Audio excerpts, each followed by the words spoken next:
Yeah. It's really cool, man. I seriously, I had goosebumps every time for like a month talking about this thing. I think it might have, some of the shine has come off of that a little, but yep, just a little bit. Yeah. It's also 90 degrees out.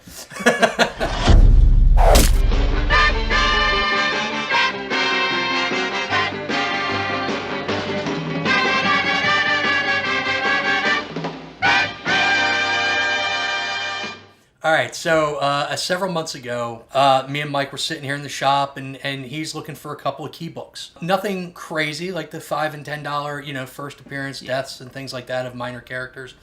And although he's a major character, he's still one of the more minor appearances, and that's the Tim Drake Robin. And I look into it myself, and I look online myself, and I freak out, and I see the 3 checks that I needed to see to make sure that this was the book that he was talking to me about. So it's a second printing newsstand issue of Batman 457, and this is an ultra rare comic. So here's where the geek out moment is that this is a book that was printed back in December of 1990. Yeah. As of 2016, there was only 12 known copies to exist, to the point where it was a wives' tale almost. Like it was, this didn't exist. It was just a fantasy. And like I said, 2016, fast forward 2018, here at Ogres Grove, Milton, Delaware. In Milton, we're thumbing through a pile of books. Yeah. And not only do we find one, but we find 2. Yeah. I just kind of geek out all the time. A book that's mass-produced like that from the 90s as a first print that you can get for a couple bucks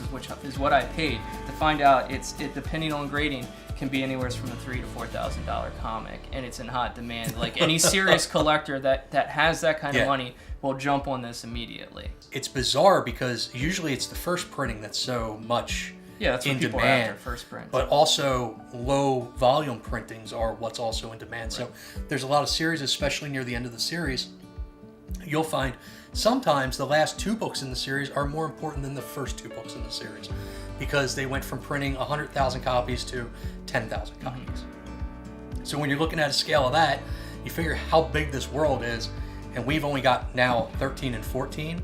Right.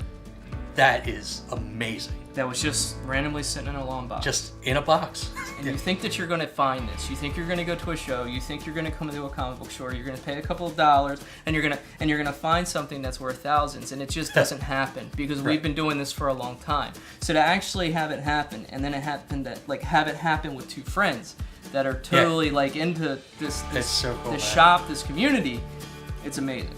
To have a piece of history in the house is really cool. And to have it in the shop now is even cooler.